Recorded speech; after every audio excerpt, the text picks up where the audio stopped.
What is going on, everybody? How we doing? Welcome back to the Georgia Meth Show, you guys. It is Friday, December 12th, 2025. Ladies and gentlemen, the year's almost over. We got a lot of things to talk about.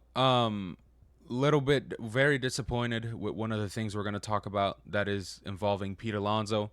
We'll also be discussing Robert Suarez going to our division rivals, and we'll talk about the head coach of Michigan college football team involved in some troubles, to say. But listen, before we get started, like I say every time, stay humble, stay blessed, stay positive. Let's get into it. All right, so here's our positive vibes quote for the day. If the decisions you make about where you invest your blood, sweat, and tears are not consistent with the person you aspire to be, you'll never become that person.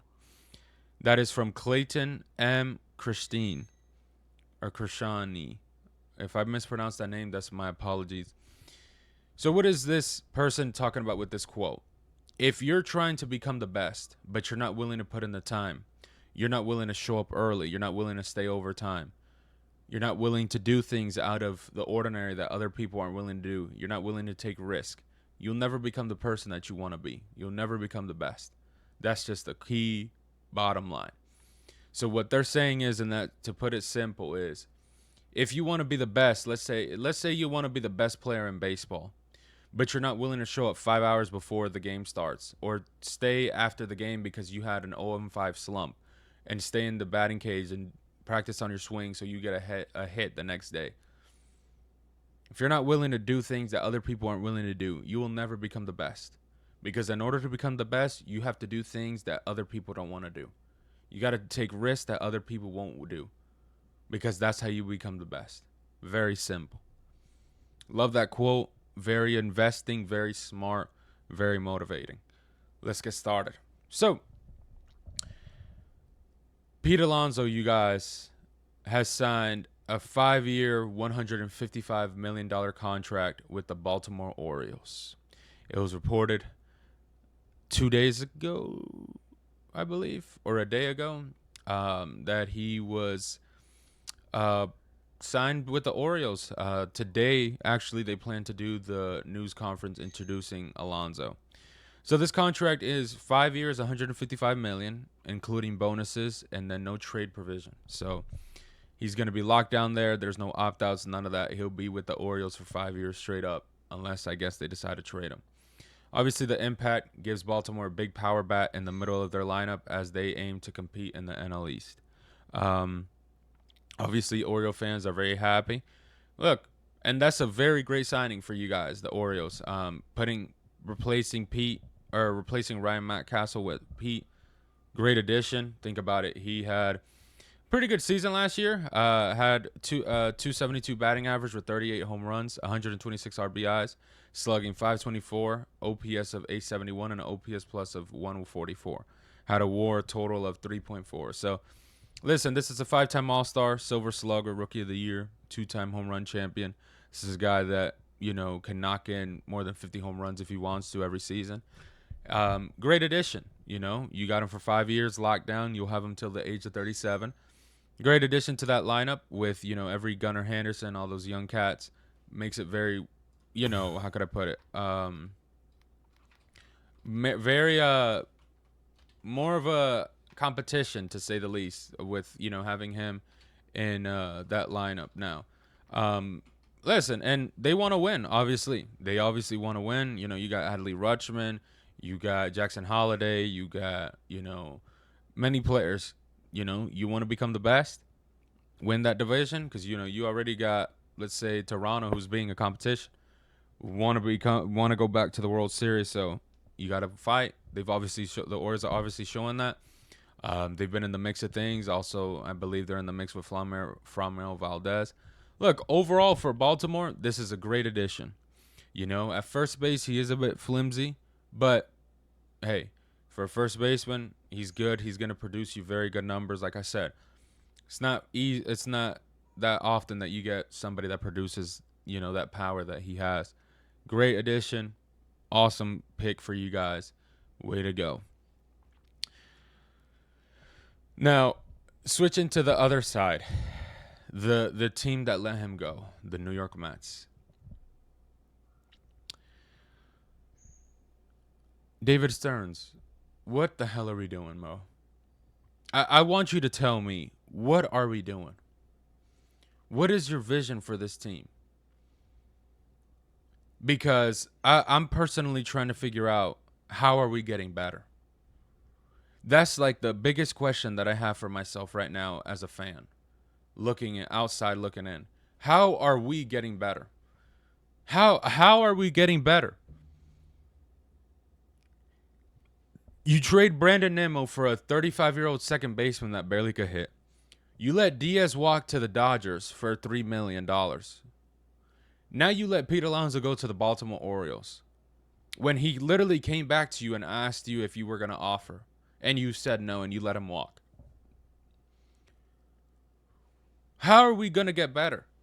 How are we going to win baseball games right now? If right now we're not even going to be projected to be in the playoffs. This team only won 83 games with the roster we had, and now we're probably going to win 63. To me, we're worse than the Miami Marlins right now, literally. Because if you expect Lindor and Soto just to carry the wave, you're out of your goddamn mind. What are you thinking? Where are you going to go get a power bat for that first base position that's going to produce you those numbers? If arguably the best first baseman right now in the league only gave you 23, which is Vlad Guerrero Jr. to Toronto. Where are you going to go get those numbers? Who are you going to replace him with that kind of power that he has?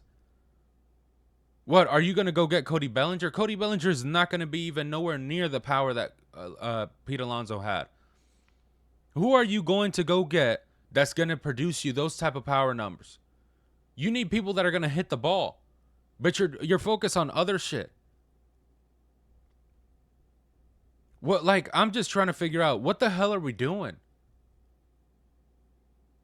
It's like, I'm just trying to figure out what is going on. Now you got a first base spot vacated. You got 2 outfield spots vacated. You got a rotation that's just whack. Then you got a bullpen that's just whack. You go get Devin Williams, who had almost a 5 ERA last season, and you let go of an elite closer that had only a 1 ERA. How does that make sense? And this guy has proved to you, Diaz, that he can pitch in New York many times. Devin didn't. He had a 5 ERA. A 5 ERA, almost a 5 ERA. Like, I'm having a hard time figuring out, what are we doing? Philly just got back Kyle Schwarber. The Braves just boosted up their bullpen with Robert Shores, who we'll speak about in a little bit. We're getting worse. It doesn't make sense to me. What is the vision? Because we're not doing anything good.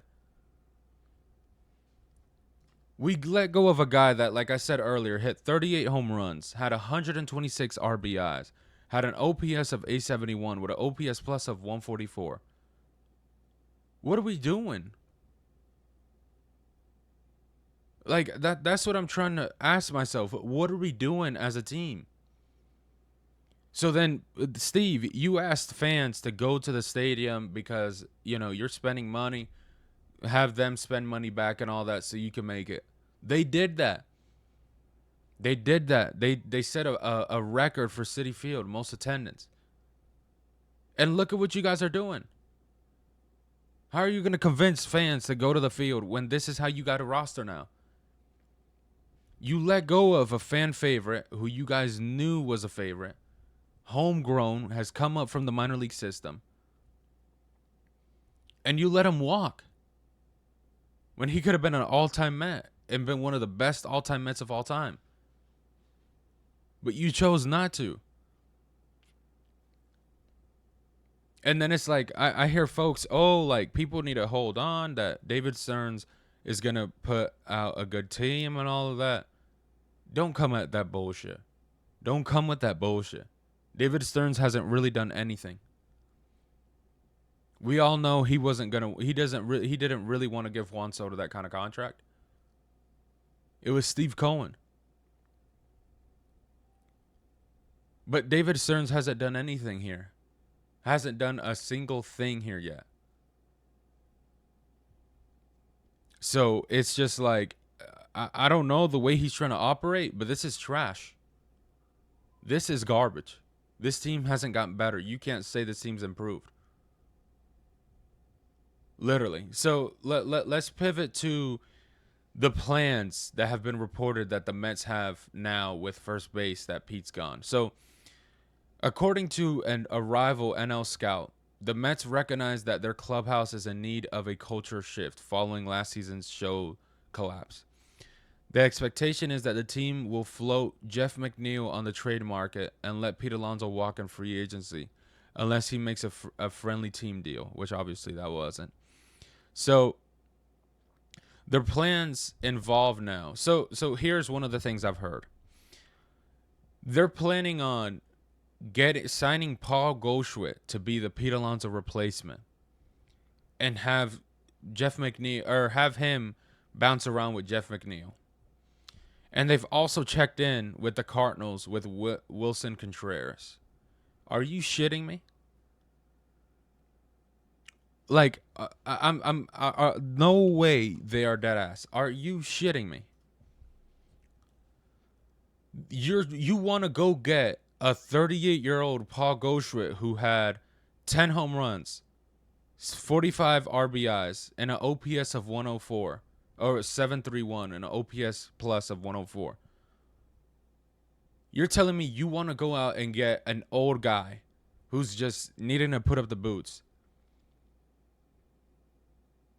to replace Pete Alonso and have him plateau with Jeff McNeil? What the hell are you thinking? So then because this one was the one that drove me crazy. Like you there's no way this is true. When they apparently that they've checked in with the Cardinals about Wilson Contreras. Are you kidding me? Wilson Contreras, like no way you're dead ass. To replace Pete Alonso at first base? What the hell are we doing?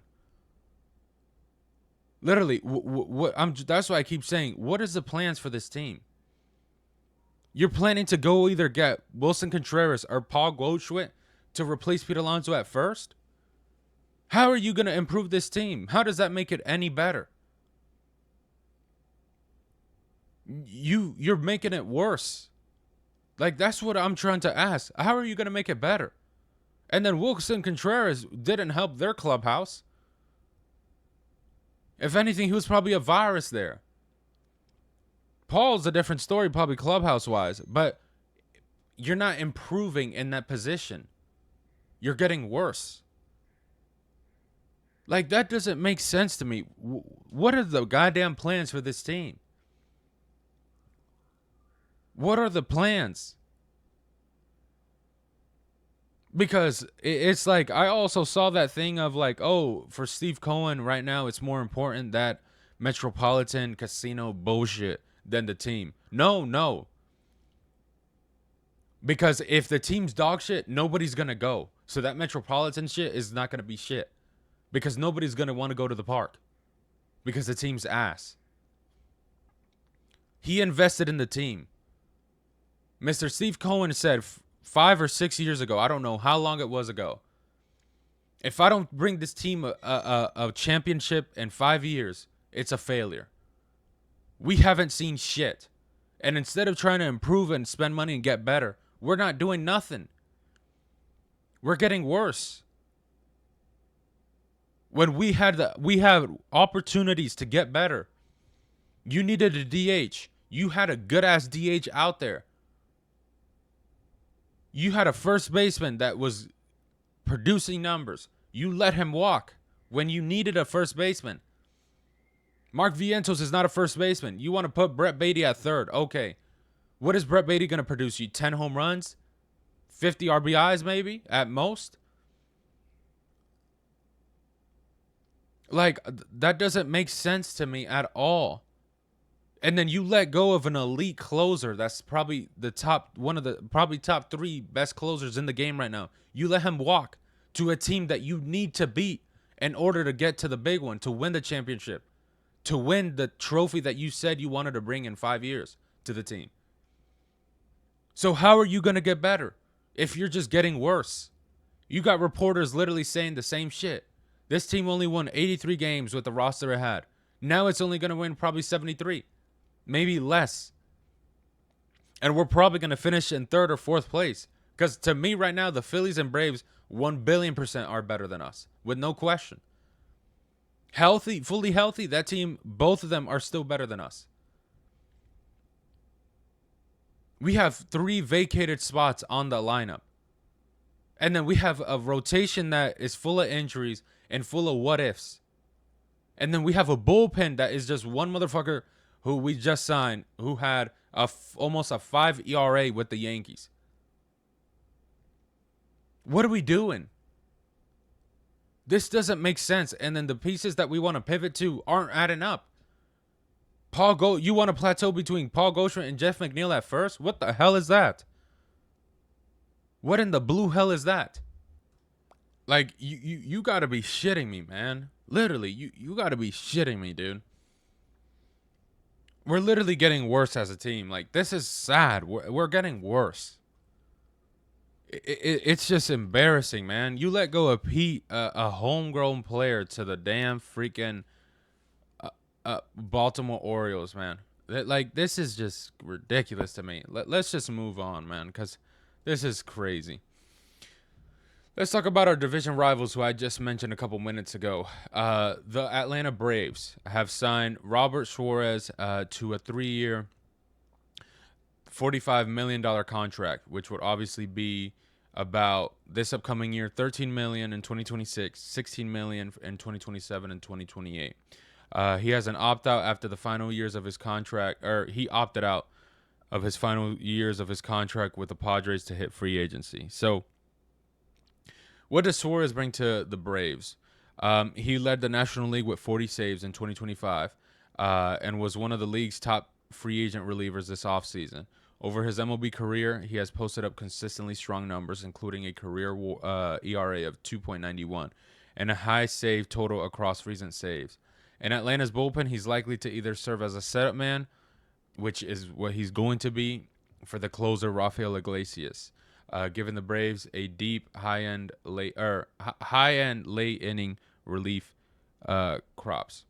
Starting pitching help, obviously, so let's discuss. So, as you guys see, this was a great addition to the bullpen. 2-time All-Star, had a 2.97 ERA, 40 saves, a WHIP of 0.9 with 75 strikeouts and almost 70 innings pitched with a WAR out of all of that put together, 2.3. So, great addition, obviously, for their bullpen. Obviously, that was one of their issues that they had this past season, was their bullpen wasn't too good. And now adding an addition like Robert, that's going to be great. The guy's been very consistent. Like I said earlier, he has a career ERA of 2.91 and a career WHIP of 0.9. So he's obviously shown that he's very consistent with his numbers, very persistent. The year before that, he posted up a 2.77 ERA with 65 innings pitched, 59 strikeouts, and WHIP of 1.046. So, listen, he's gotten better. He had a WAR of 2.0. He's been doing well, been pitching consistently, posting up the same numbers. Overall, great addition for Atlanta. This is going to be very good addition to your bullpen. Very smart guy to go get. You got him for 3 years, so that's not too bad. You're paying him $13 million, not too much. Obviously, they still got some work to do. They still need to go get some starting pitching help, to add some depth to that rotation. They still need some middle infield upgrade, shortstop especially. They also need another impact hitter, bullpen role clarity, obviously, and then some roster depth for injury management. So they have a little bit of work to do still, but overall, hey, great signing for you guys. Good addition to the bullpen. Now, let's wrap it up today, you guys, with a report that has been going around in sports today, or not today, but throughout the couple days. That is Sharon Moore. He is the head coach, or was the former head coach for Michigan State, I believe it was, the football team, college football team. So let's discuss. He was fired.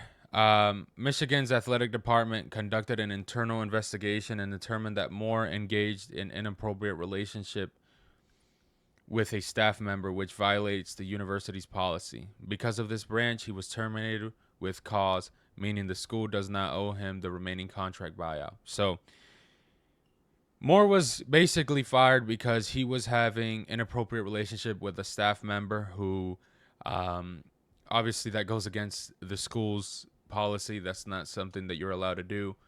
It's not acceptable. So they let him go. So what happened after that? He hours after his firing, Moore was taken into police custody on an ongoing assault investigation. Apparently, Moore had went to the staff's house, the person he was cheating on with, or he was cheating on, went to his house and threatened that person to kill, I guess, or to kill that person and to kill himself. So what does this mean for Michigan? Michigan has named Poogie, I think his name is, as the intern head coach. Team prepares for the Cheese It Circus Bowl against Texas on December 31st, 2025. Moore had complied a 27-8 record over his 2 seasons as a head coach, taking over as Jim departed, leading the team to respectable results despite early NCAA suspensions tied to sign stealing scandals. Michigan has been in a bit of some situations, to be honest. Like, they had the sign stealing scandal in 2023, a lot of coaching changes, a lot internal disciplinary issues that keep the program unstable. Hella nonsense going on in that school. But more, come on, dude. What the hell is wrong with you, bro? You're married with 3 kids, and you decide to go cheat on your wife with one of the staff members, knowing that goes against the school policy. And the crazy part was that they found out only because he ordered a Plan B through DoorDash to the office. Like, what the hell is wrong with you, dude? That is insane to me, dude. Like, what the heck is wrong with these people, dude? You got so much opportunity and you decided to throw it away doing stupid shit like this. It don't make sense at all to me. In Michigan, at the head honcho, whoever the head honcho is, you guys got to clean up, man. Because you guys have been just over the news about bad things a lot. And this is crazy. But that type of behavior is never acceptable. That's never acceptable. And then to go and threaten the person to kill them and kill yourself, that's not okay. That is not okay at all. So it's just like, listen, good luck to Mr. Moore. Good luck to him. That is probably insane news for everybody on the team, but this is insane, man. Michigan, they got to clean up that office because they've been just going through too much stuff. Their name has been way too much in this news for bad things. They got to try to clean that up. Because for the fact for you guys to be at this situation, and it feels fishy because it's like, are you guys not watching things? Because I know there's people over him. It feels fishy that, like, they didn't realize that he rose the pay or the salary, whatever it was, for that lady, that staff member that worked there. How did you guys not notice that? It's like, it looks like they only brought it to attention because of the guy with the DoorDash driver, the Plan B. But what if that didn't happen? They would have never found out. Because this has probably been going on for months and they just don't give a shit. Or just, they've done a good job, I guess, keeping on the low, more in the other staff member. But that is not acceptable, dude. Like, come on, bro. You got a wife and you got 3 kids. Now your wife is probably stressing, probably very disappointed, very disgusted. And then you got 3 kids who aren't going to look at you the same. Like, that is insane, man. But I'm going to wrap it up today, you guys. I'm very disappointed overall with my team and just the way we've been handling things. Hope you guys enjoyed. Like I say every time, stay humble, stay blessed, stay positive, and I'll see you guys later. Bye bye.